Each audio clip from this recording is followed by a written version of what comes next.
Today I'm going to show you how to make battery cables from welding cable.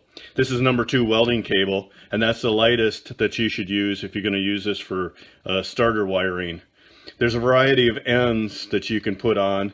You have to fit this end of the terminal to the wire size, and of course this to whatever lug that you're going to use. I like to use these. They come from Home Depot or Lowe's or wherever. They're copper that are coated.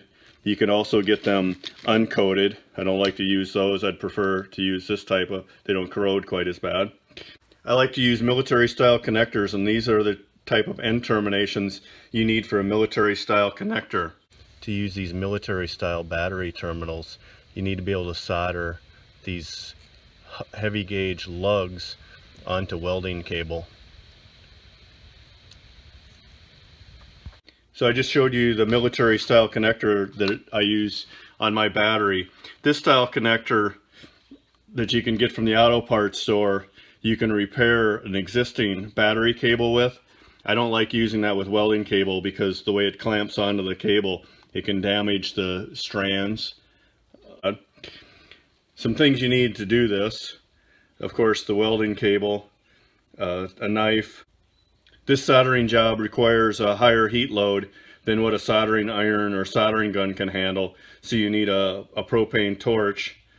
You need to dress up in your terminations, you need heat shrink tubing. If you're going to do number 2 welding cable, you need at least 1/2 inch diameter heat shrink tubing, a heat gun, and of course some way to cut the insulation. Alright, well, let's get started. Strip back about 3/4 of an inch of insulation that'll be inserted into your connector.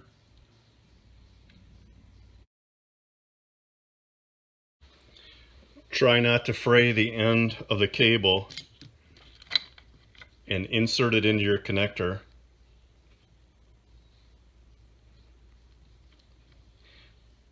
You want to push it all the way in, but you want to leave a little bit here where you can feed your solder into your terminal.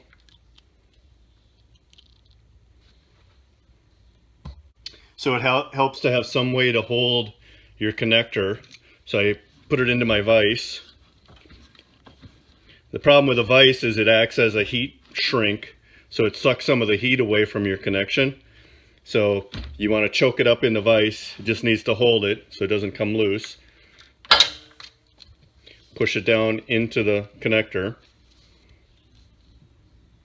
If you have a way to crimp this connector, that's fine. You can crimp it.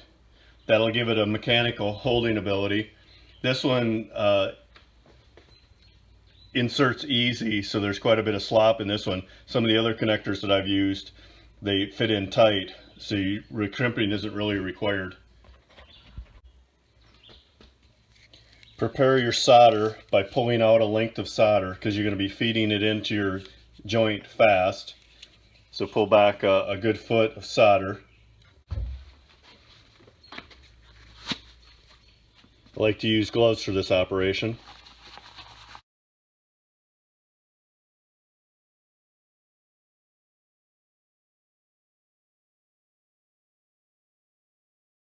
And I want to make sure that I don't touch the joint for a few minutes and let it cool so that solder can harden. Notice how I filled up the joint completely with solder and it's wicked up into the cable. That's what you want. You want a nice, good, full solder job that isn't a cold solder. You want a hot solder so that your solder has flowed into both the connector and your cable. Once it's cooled off a bit, you can take it out of the vise and then re-chuck it into the vise.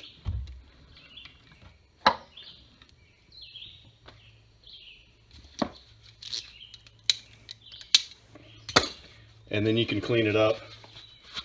I spilt some solder. Little solder went onto the connector there. That's okay.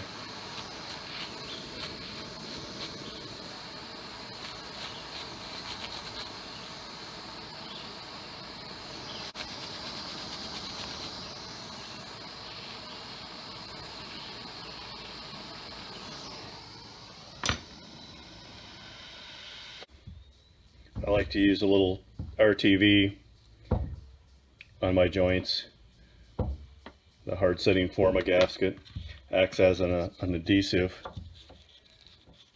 You can use the regular RTV if you like. Just adds a little bit of a seal, keep corrosion out of the joint.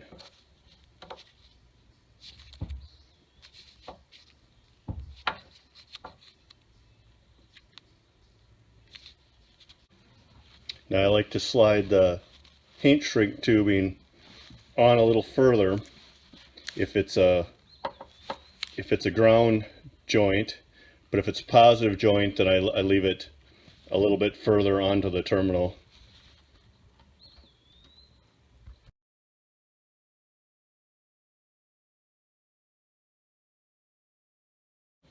So that's the procedure for putting a terminal lug on a welding cable to use for a battery cable. I hope you found this video helpful. If you did, please subscribe, give me a like, and I look forward to your comments.